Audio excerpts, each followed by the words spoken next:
Hello and welcome to this very special episode of News Hour. And joining me this evening is Errol Musk. Welcome to India. You've been here for a few days. And also welcoming on the show Mr. Raman Bhatia, the man who brings Errol Musk to India as a representative on Servotech. How have your first few days in India been? And we are talking on a day which is the World Environment Day. On a day we discuss green energy with you and your appointment to the Tech Board. How do you look at this engagement with India? Well, it's absolutely been wonderful, you know. Every day has been so full of activity, and if you asked me to put my finger on one thing, I wouldn't be able to, because it's just been one really marvelous thing after another, culminating yesterday with a visit to the Ram Temple. And, so it's just too short a visit, that's what I would say. Too short? Too short. What were your impressions of the Ram Temple in Ayodhya? Well, it's absolutely stunning, you know, it's stunning. It's like a world wonder. It's like a wonder of construction. It's not something simple, it's something extremely unusual, and it's something that obviously will be there for thousands, hundreds of years. You know, I can imagine. Absolutely, and it has been a 500-year wait. But also welcoming Raman Bhatia. And Raman Bhatia, why Errol Musk? How did you engage with him on green energy, and what are your plans? We as a Servotech Renewable Power Systems, we are doing solar products and electric vehicle chargers in India. If we are talking about EV chargers, the biggest market share with us for our DC fast chargers in India. Now, in our mind, because we are doing all these products, and there are, in my mind, I want how we can create India as a global hub for these two products, so that a lot of countries should take us as a substitute of China, because more than 90% market share still with China. So everyone goes to China, but people want to find a substitute. Then why not we? Then when I found this in my mind, then fortunately we met in Abu Dhabi and Dubai. Then we discussed all these things. Then I found they have so many ideas about that, and they have very good connections in African countries and in Middle East, Gulf. Then I talked to them, sir, how we can go forward. So they told me, yes, I can come with you, but before that, I just want to go through your plant, and I have to understand, are you ready for the global? So then I invite him, you come to India and please go through my plant, and if you feel everything is okay, then we will start, or if it is not okay, then you will guide us how we can build our plant for a globe. So and do you think India is ready? The Servotech yes, is ready? Obviously. Yes? Yes, of course.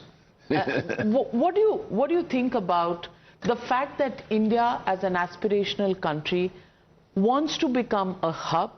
What do you think about the state of technology that exists in India, and whether we can actually challenge the dominant position of China?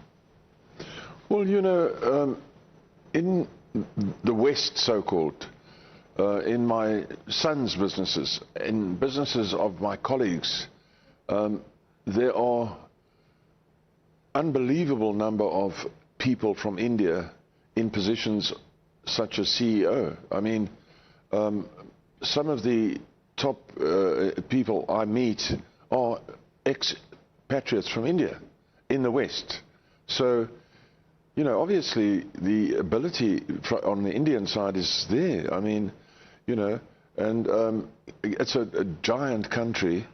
You've already done so much. You make just about everything that can be made. And, you know, I would say I take my hat off to India. China, you know, they've been at it. They've made it a determined effort on their part to be what they are today. So you have to take your hat off to them as well, you know. But India could, putting itself together like it's doing, will go in the same way as China, become like China. And already it's the third or fourth biggest GDP in the world. So I don't think there's anything to be concerned about as far as India is concerned. And you said that you see a lot of people in positions, decision-making positions, yes, in your son's company. Yes. Let me first get to your son, Elon Musk. Yes. Globally recognized and most spoken about individual, especially after taking over the social media space and being so active there on X. Yes. What do you think about the investments, the relationship between his companies and India, Tesla? It's been a wait and a wait and a wait forever. You know, obviously, India has its needs from the point of view of the Indian, you know, economy and so forth. Any business out there has its needs, and the thing is to try and meet them, come to some agreement where it works for both. And so this will happen, and you know, so I would say without a doubt, I mean, India would be a great market for anything like, you know, Tesla or any product like Tesla. I mean, obviously it's a giant country and a huge market. So it's not only Tesla, I mean, many other products as well. But, you know, hands must meet, and it will take a little bit of time. So far, I think the feeling is, I think, Tesla is a public company, I can only offer my opinion. You know, the demands on the Indian side that were too great for Tesla or something to that effect, but it will come. There's no question of that. It's just a matter of time. Elon Musk hasn't been to India.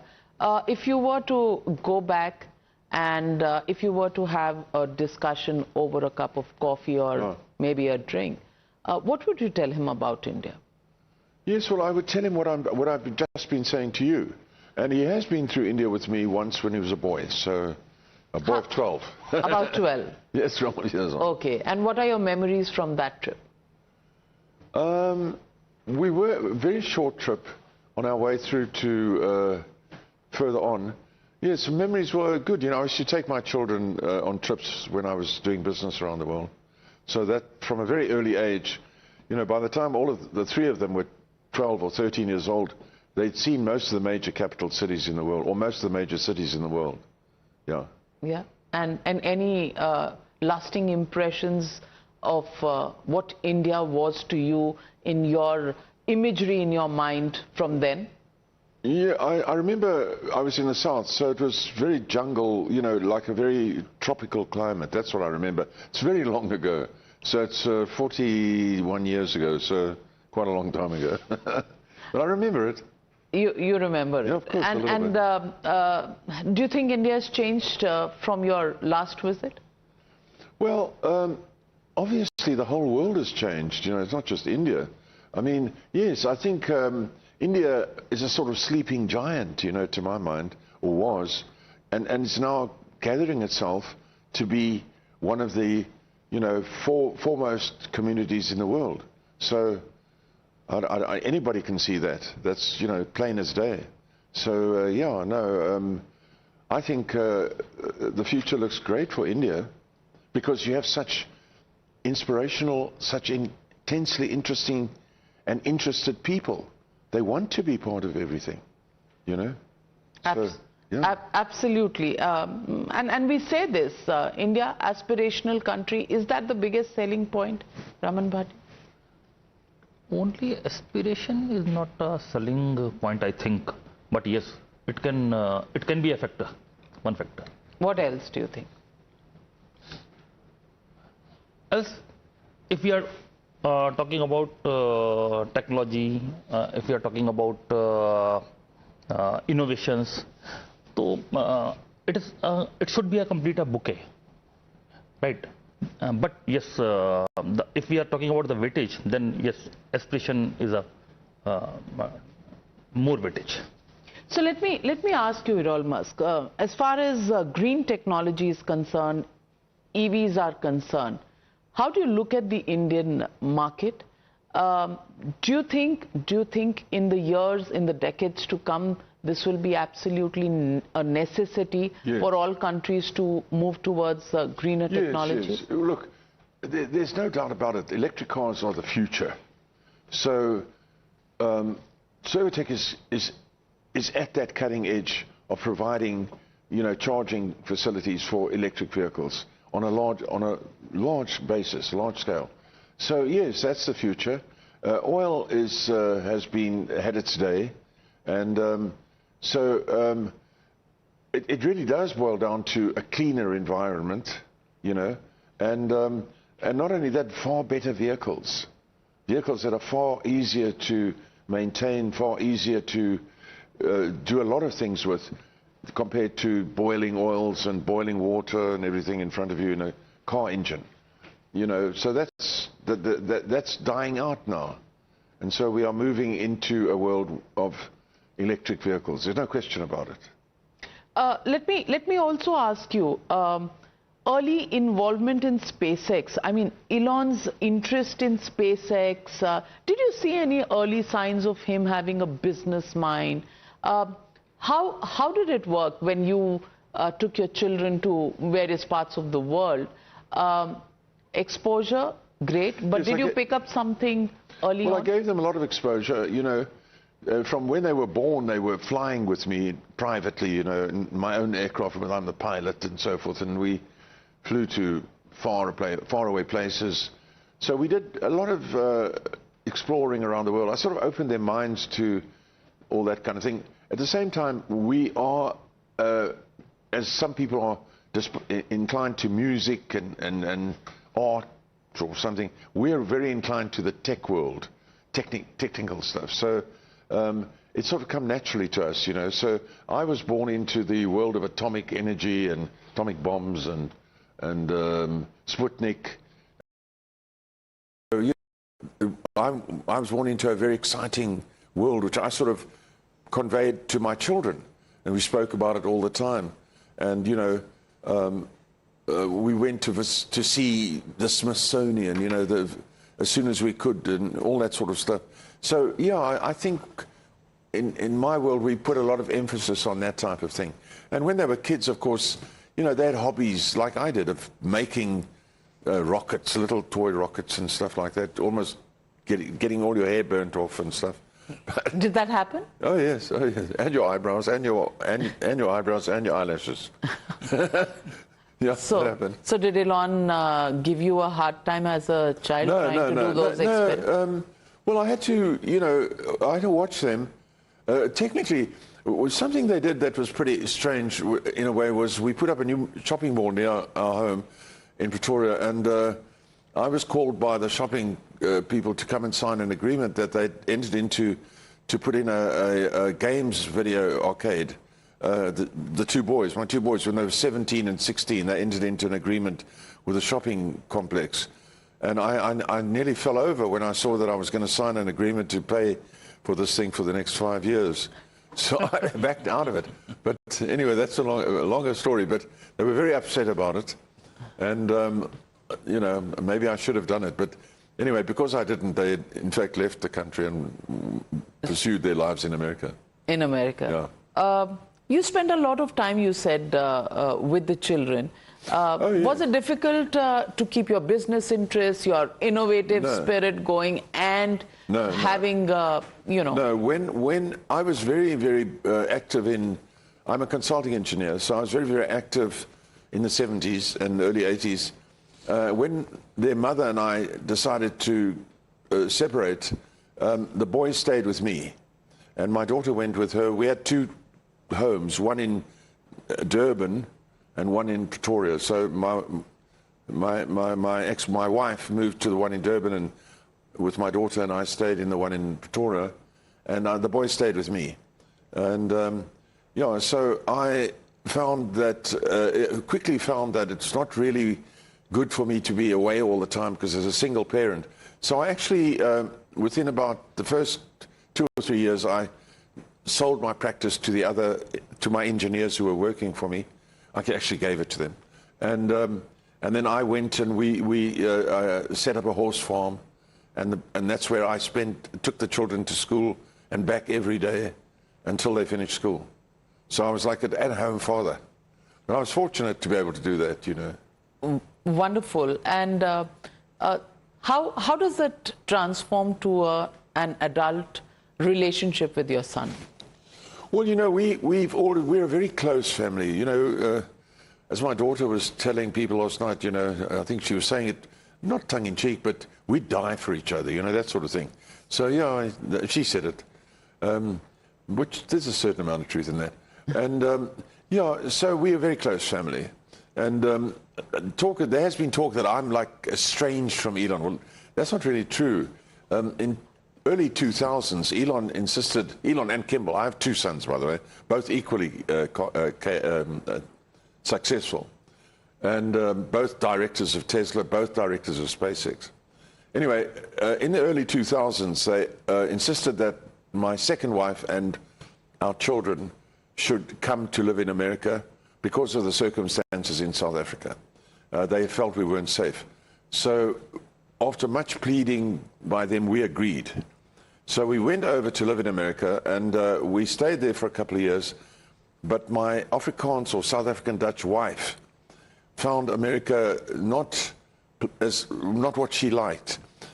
Like you in India, as I've noticed here in the last few days, you're very family conscious. Yes. And the South African Dutch people are very family conscious. It's quite common for a member of your family, your brother or your sister or somebody, to visit you 3 times a day, even 4 times a day.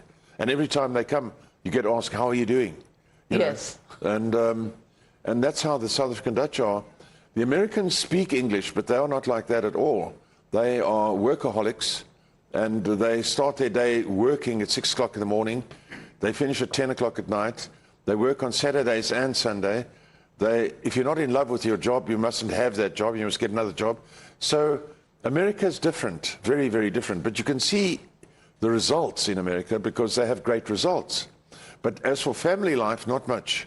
So my wife said if she doesn't go back, she's going to commit suicide. Oh, my God. So we sort of ignored her, you know, and she did. She tried to commit suicide, but like, you know, sort of with tablets and stuff. But we had to get her to a hospital, and we saw how serious it was, that she was really very unhappy. And we decided we are going to leave. Now, my passports were kept by Elon's office, you see, our passports. So what we had to do, we had to get temporary passports, and we had to rush to the airport, and we left everything we had behind, everything, every single thing we had. Beautiful home in Beverly Hills, everything. We left it all behind and flew back to South Africa, where I still had one home, and we started over. And my son said to me that they will never speak to us again. And I said to my younger son, but surely you realize how we feel. And he said, sorry, if you want to speak to us again, it'll be 10 years from now. And they stuck to it. And they stuck to it. They stuck to it. And today, now? Oh, yes, no, we're on good terms, very good terms. They did, after a couple of years, say, would we not be prepared to send back their 2 half-sisters, Alexandra, who's, by the way, here in India with me, and Rose, because they were still at school and they feared for them in South Africa. So we sent them back to live with my sons.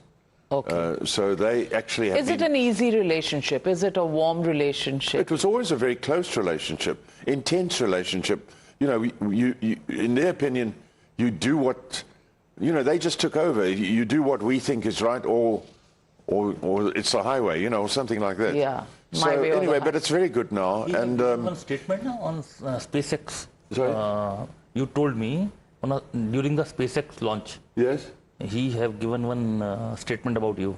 Yes. Well, in a SpaceX launch about 12 months ago, you know, Elon invited me to a SpaceX launch, and in Texas, you know, at Boca Chica. So I went. We all went, you know, the whole family, and And the launch was very successful, that particular launch. And after that, we had a party for the SpaceX employees, about 250, a wonderful big celebration. And Elon stopped the celebration and said, to everyone, this is my dad. He's bigger than me now, so I was like... So he said to me, this is my dad, everyone.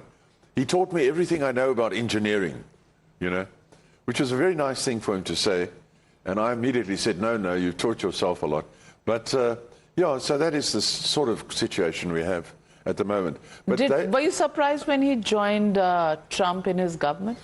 Well, yes, I was. I was surprised because up to about 7 years ago, 8 years ago roughly, when I turned 70, they came to Cape Town for my 70th birthday, my two sons, and they brought with them about 50 people from America. And for a party for my birthday, you see. And during this party, one of the film actors, John Favreau, said to me, we believe, this is just before the 2016 election, we believe you support Trump. And I said, yes, I support Trump. And they all burst into laughter. And then they said, well, why do you support Trump? And I said, well, he's a businessman. It's much better than a career politician. And then they all laughed. No, he's a con man. He's a crook. He's a thief. He's a bad man. You're stupid, and everything. Anyway, after the lunch and everybody had left, my two sons came to me and said, what's wrong with you? Couldn't you say I don't know? So I said, so they said, don't you get it? Trump is evil. You are evil, because I support Trump. I said, look, I don't know. Anyway, so they left, went back to America, and we sort of went over a few times after that because my daughters were graduating and so on. And we just didn't talk politics. And we just kept out of it. And then along came the Biden administration, and it wasn't long before Elon concluded that there's something wrong. Biden invited all the electric car manufacturers to a week-long discussion at the White House in 2021 to discuss America being an electric car country by 2035. Didn't invite Tesla. Okay. Didn't invite Tesla. Oh. Tesla that year had sold 1 million electric vehicles and had about 450,000 on order. But Tesla was not invited. And any reason? No, Biden gave no reason. They don't like Tesla. They don't like anything that's successful, the Dems. There's something wrong with them, in my opinion. There's a mental problem. But anyway, so they introduced the head of GM. The other 5 manufacturers had made 26 electric vehicles during that year, sold none. And Biden introduced the head of GM, a woman, as the leading person in electric car manufacture. Elon started saying at that point that Biden must be a lunatic. Now, he's inclined to do that, If he doesn't think if he thinks there's something wrong with you, he's inclined to say straight away, are you stupid or what? That's unfortunately from the day he was 4 or 5 years old, he was doing that. I've had to tell him you can't do that. I still tell him you can't do that. But at any rate... If he didn't listen to you at 4 years, I'm not sure he would listen to you today. No, it's very difficult with him. My younger son I've seen my younger son screaming at him and saying, I speak to the customers. You don't speak to the customers. You just go and do your work. Because Elon can be short with people, you see. Anyway, he started calling Biden a lunatic. So I saw this and it was in the press, and I immediately got hold of him. I said, hey, these are political statements. Do you realize these people will kill you. You can't make statements like that. They'll kill you. They don't play games. I said, how are your bodyguards? And then shortly after that, Twitter came out with tens of thousands of bots, or rather tweets, saying that he must leave the country, he's no good to America, he's a thief, he steals government money, which of course was all not true at all. And he couldn't understand this. He said, well, why? What? Then people explained to him, this is not people, these are bots or robot tweets that are being put out by the crooked FBI, which is now being cleaned out in America, and by the Dems, who are now no longer in power and are going to face the music as well. They are putting these things out deliberately. So he bought Twitter instead? With bots, yes. They're putting a Twitter is not an honest site. And so Elon said, well, who owns Twitter? They said, well, it's basically a private company. So he said, okay, then I'm buying it. So at that time, we thought Twitter was worth $7 billion for its database, which is a lot of money. But they managed to push the price up to $44 billion to try and stop him. But he still bought it. And as you know, today it's X, fired 7,000 out of 8,000 employees immediately. That was done by his nephew, his cousin, my nephew, my brother's son, and who runs X now. And it's now really the only free speech, genuine free speech platform in the world. So all those people have seen their behinds, you might say. so then... and then he turned to Trump. So then with Trump, is it love on the rebound? Yes, he did a complete 180, joined Trump, and you know, and they made a great success of things. So for people like myself, I'm essentially a tech businessman. I'm not into crazy, weird ideas. Or I know what works and I know what doesn't work. And to me, we have a world now where things are going to start working properly, and that would work properly for all the countries. But then he's out of Trump's doge as well. Well, his tenure, they now have the team is working on its own. So they have a federal employees who are now doing the job that he set them up to do. His job is criticizing Trump's spending, the kind of debt that has... A lot of that is media. And then when you... Kill the bill is media? A lot of it is media, but at the same time, when you look at any business deals and any things that are being contemplated, they have to go through Congress. So there's a convoluted process where people get things done, sometimes by saying they don't want them done, if you understand. Because it's a case of pulling the wool over the opposition's eyes. Oh, so this is... Well, you know, this is a conspiracy theory, or is this a conversation that you've had? Well, it's like any business, you know. That's why you're not allowed to have spies of yours in somebody else's business. People would do that if they could. But generally, when you're in competition, you have to be 1 or 2 steps ahead of your competitors. So if your competitors think you're going to go this way, you go the other way. You go the other way, or you let them think you're going this way. Sorry? Is he conning the people of America by separating from Trump, but I didn't say that. Him? Well, I'm drawing the But you're very smart people. So tell me also about the fact that in India, I believe you've done the Ram Temple Ayodhya visit, and now the next destination is the ISKCON Temple? Yes, and we're going to plant a tree today for Environmental Day. You know, not that Delhi needs any more trees. I mean, it's got the most beautiful trees, this city. But we're going to plant a tree today, obviously, for Environmental Day.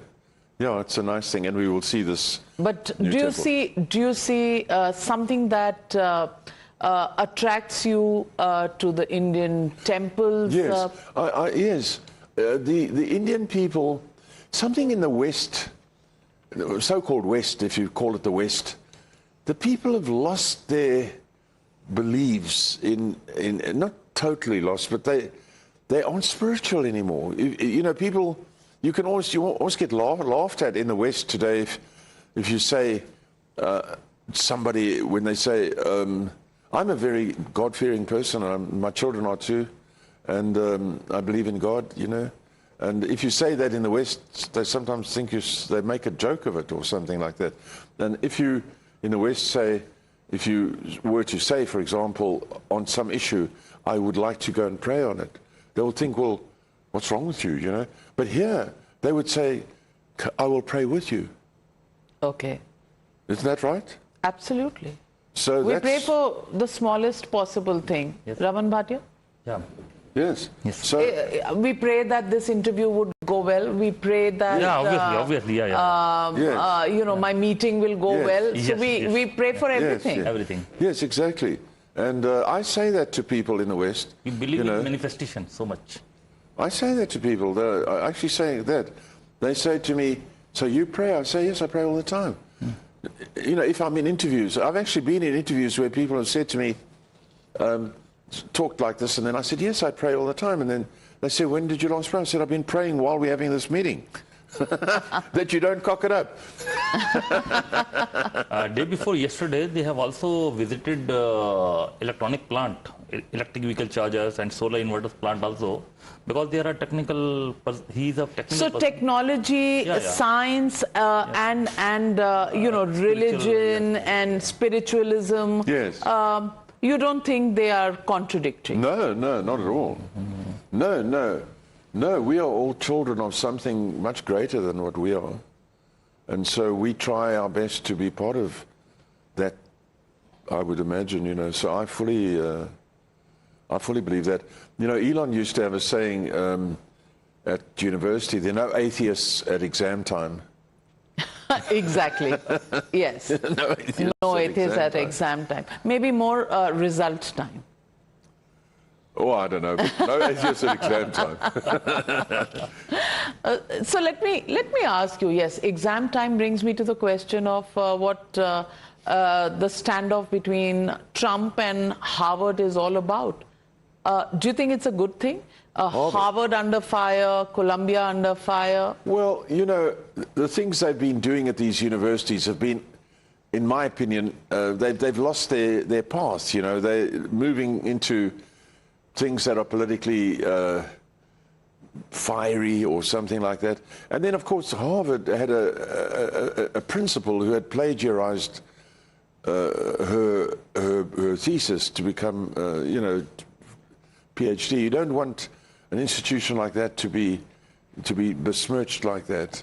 You know, that's just Harvard. But to completely ban foreign students? No, I don't think there's... No, I think that's... A bit of that is the press overstating the case. No, Elon himself has pointed out that he is a foreign student, was a foreign student, and that he wouldn't have been able to be in America if it hadn't been for the fact that America allows and provides for foreign students.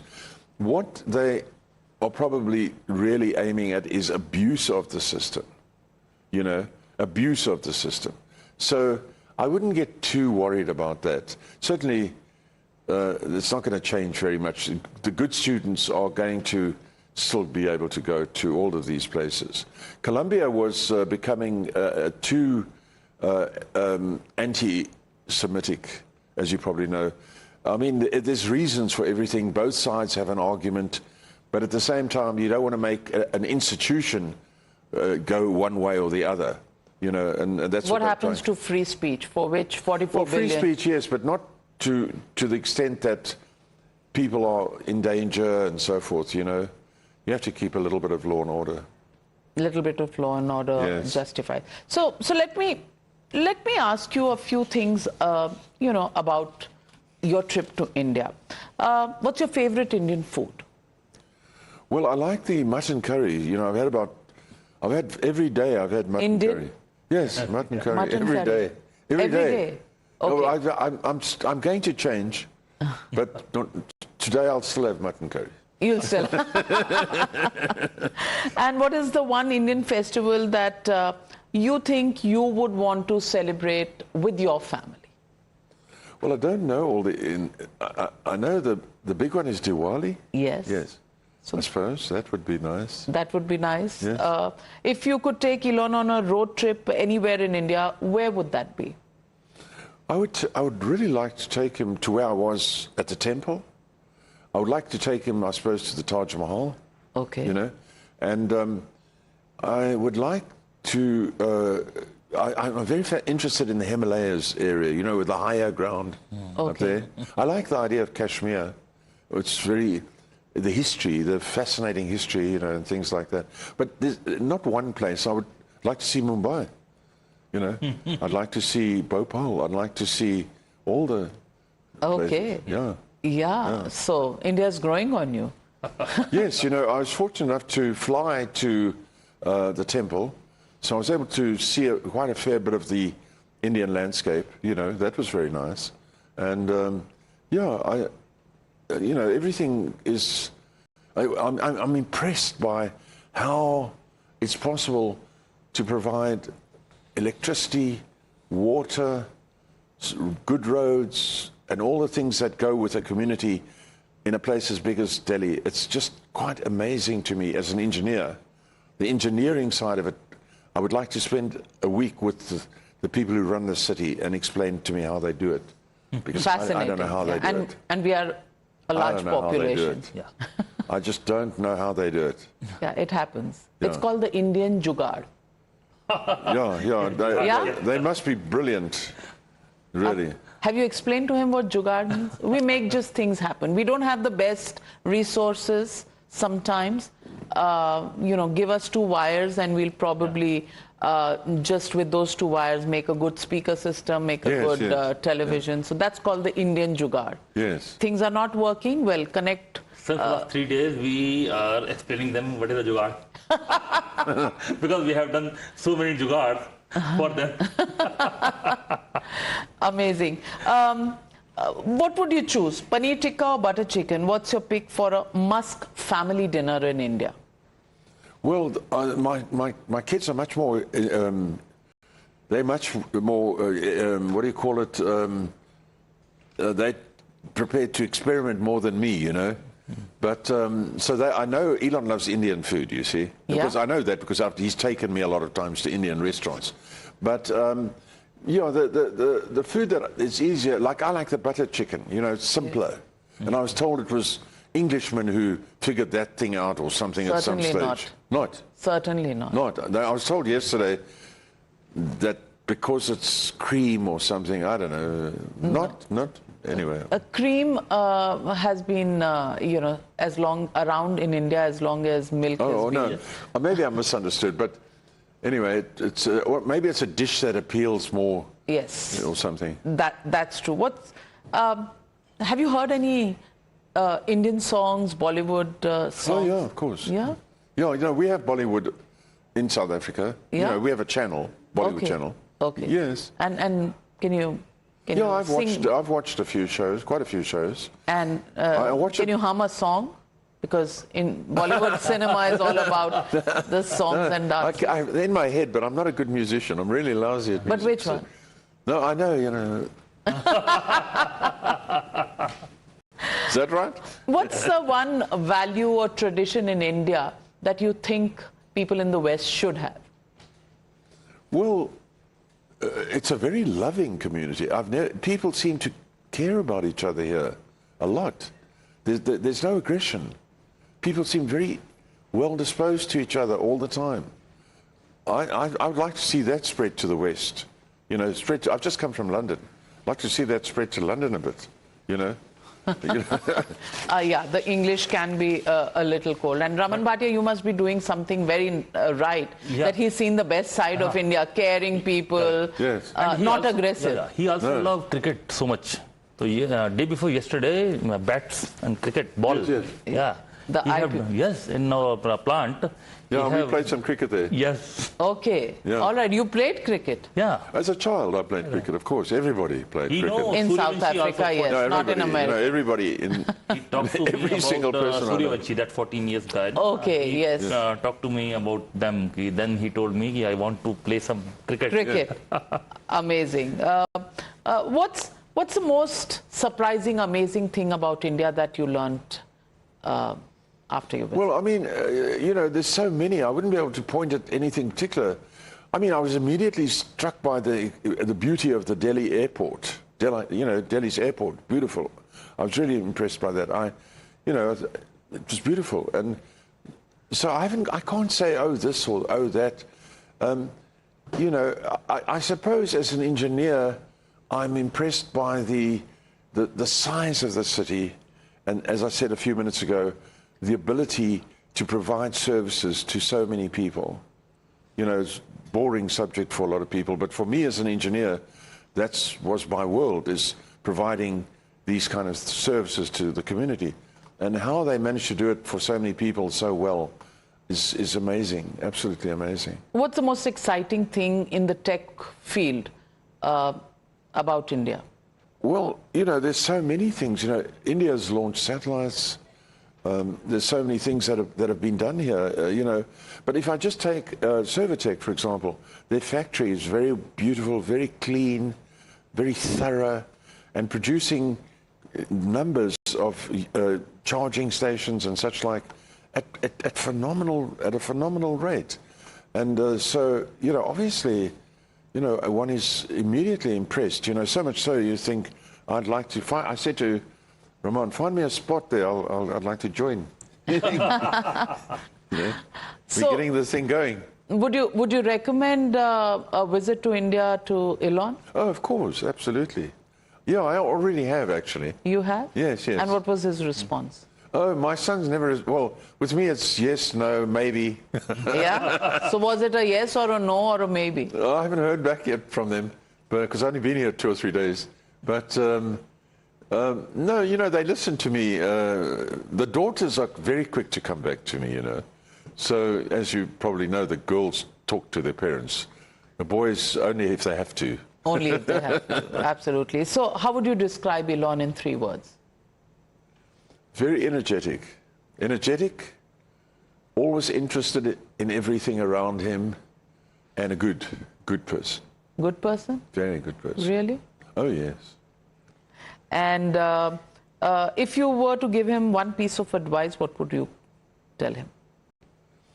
Well, I would say to him at the age he's at now, he should get more rest. I know it sounds boring to say that, but he's not going to listen, so I don't have to worry about him listening, you know.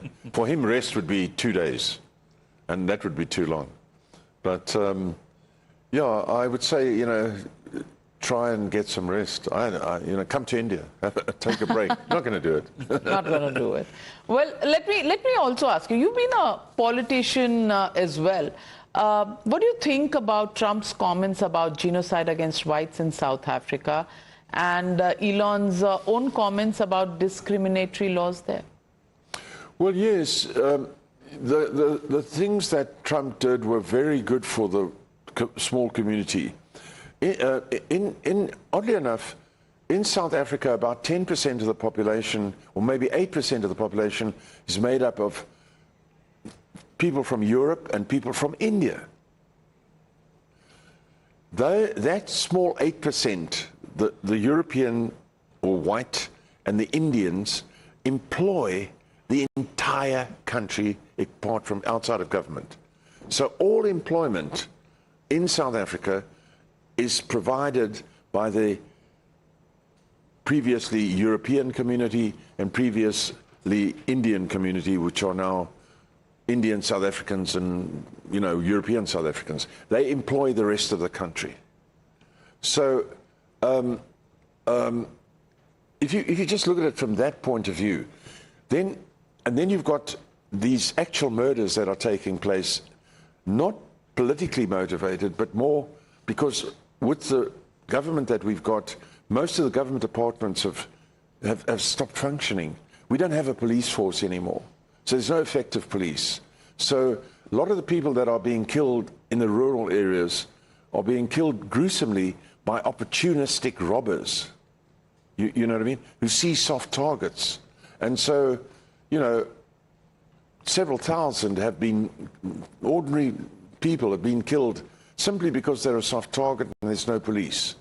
So when you talk about genocide, it's a kind of, you know, indirect type of genocide. The government does nothing about it.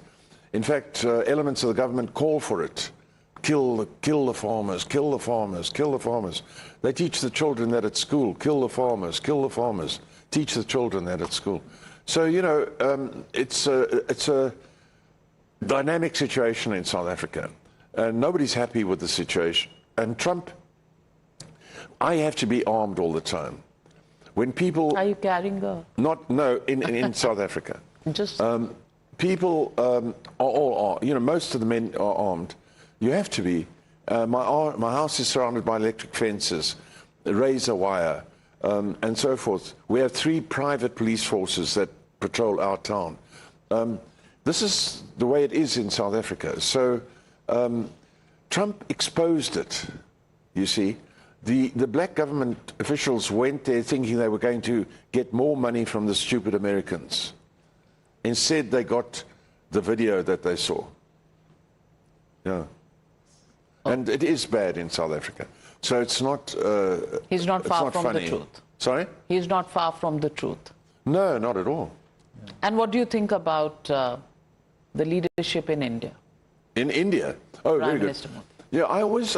Modi's been very good. I've always liked to see him. He seems to beam a sort of positivity, you know. So it's often interesting to see him on the news. Of course, that's the only place I've ever seen him.